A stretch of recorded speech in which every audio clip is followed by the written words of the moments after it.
Hello friends, welcome back to my channel Tech Getter Official.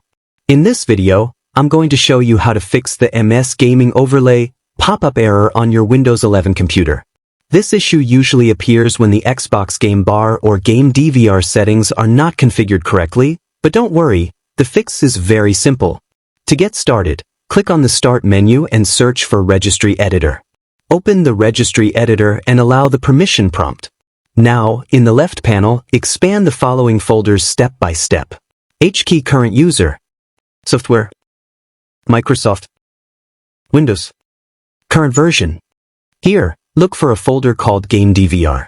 You don't need to expand this folder, just select it. On the right side, you should see a file named App Capture Enabled. Double-click on it and change the value data from 1 to 0, then click OK.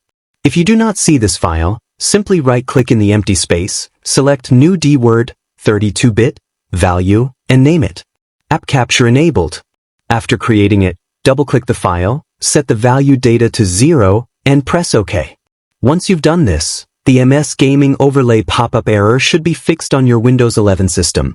If you found this video helpful, let me know in the comments, and don't forget to like, share, and subscribe. Thanks for watching.